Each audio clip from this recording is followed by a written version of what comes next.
Hukum maritim adalah hukum yang mengatur berbagai kegiatan manusia di laut.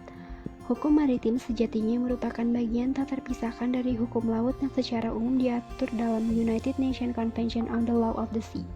Hukum maritim adalah hukum yang mengatur pelayaran dalam arti pengangkutan barang dan orang melalui laut, kegiatan kenavigasian, dan perkapalan sebagai sarana atau moda transportasi laut termasuk aspek keselamatan maupun kegiatan yang terkait langsung dengan perdagangan melalui laut yang diatur dalam hukum perdata atau dagang maupun yang diatur dalam hukum pagi. Namun bukan berarti tidak ada kaitan sama sekali antara hukum maritim dengan hukum laut dalam arti the law of the sea. Sebab beberapa pasal dari the law of the sea seperti pasal 91, 92, dan pasal 94 berkaitan dengan hukum yang mengenai kebangsal kapal, pendaftaran kapal, dan kewajiban negara bendera untuk mengawasi kapal-kapal yang mengibarkan bendera negara tersebut adalah termasuk dalam hukum maritim. Aturan dalam hukum maritim internasional sebenarnya sangat banyak. Namun, yang dianggap sebagai dasar hukum maritim internasional adalah UNCLOS atau United Nations Convention on the Law of the Sea, atau yang sering juga disebut sebagai Konvensi PBB tentang hukum laut. UNCLOS ditandatangani pada tanggal 10 Desember 1982 pada pertemuan di Jamaika, lebih tepatnya di Montego Bay, dan mulai berlaku pada tanggal 16 November 1994. Negara anggota PBB, termasuk dengan Indonesia, harus patuh dan tunduk terhadap peraturan-peraturan yang ada di dalamnya. Isi dari UNCLOS sendiri bervariasi mulai dari peraturan mengenai batas wilayah kelautan, penelitian ilmiah terkait kelautan, kegiatan ekonomi dan komersial di laut, penyelesaian sengketa yang berkaitan dengan masalah kelautan, dan juga pengendalian lingkungan laut. UNCLOS sendiri terdiri dari 3 bagian, yakni UNCLOS 1, 2, sampai 3. UNCLOS 1 pernah dijalankan, namun gagal dalam menyelesaikan masalah saat itu, seperti penentuan luas laut teritorial. Ada beberapa kesepakatan dalam UNCLOS 1 yang kemudian dikerucutkan ke dalam 4 konvensi, yakni 1. Konvensi tentang Laut Tinggi, 2. Konvensi tentang Laut Teritorial dan Zona Tambahan, 3. Konvensi tentang Batas Landas Kontinen, dan 4. Konvensi tentang Perikanan dan Konservasi Sumber Daya Alam Hayati Laut. Kemudian, pada tahun 1960 digelar UNCLOS kedua dengan tujuan untuk penyempurnaan hasil-hasil yang telah dicapai oleh UNCLOS 1. Tapi UNCLOS 2 ini tidak berhasil menghasilkan perjanjian internasional. Konferensi ini gagal memperbaiki luasnya seragam untuk wilayah atau membangun konsensus tentang hak-hak nelayan berdaulat sehingga UNCLOS 2 dianggap gagal dalam menyempurnakan UNCLOS sebelumnya. Ada pula UNCLOS ketiga yang dimulai dari tahun 1973 hingga 1982. UNCLOS ketiga ini membahas isu-isu di konferensi sebelumnya.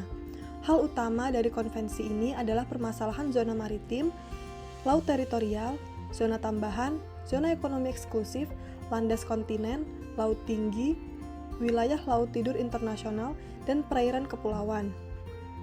Konvensi ini juga membuat ketentuan untuk lewatnya kapal, perlindungan lingkungan laut, kebebasan penelitian ilmiah, dan eksploitasi sumber daya. Setelah disahkannya konferensi ketiga ini, yang sekarang dikenal sebagai Konvensi PBB tentang Hukum Laut 1982.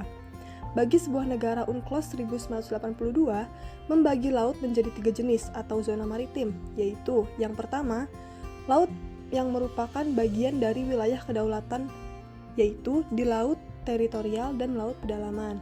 Kedua, laut yang bukan merupakan wilayah kedaulatannya, namun negara tersebut memiliki hak-hak yurisdiksi terhadap aktivitas-aktivitas tertentu, yaitu di zona tambahan dan zona ekonomi eksklusif. Yang ketiga, laut yang berada di luar dari 2 di atas yang tadi, artinya bukan termasuk wilayah kedaulatannya dan bukan wilayah yurisdiksi. Namun negara tersebut memiliki kepentingan, yaitu laut bebas. Di dalam UNCLOS 1982, selain mengatur mengenai batas-batas maritim, juga mengatur hak-hak dan kewajiban negara pantai yang harus dipatuhi oleh negara di dunia. Terkait dengan peraturan tersebut, terdapat 167 negara yang telah meratifikasi, di mana 164 negara diantaranya merupakan anggota PBB.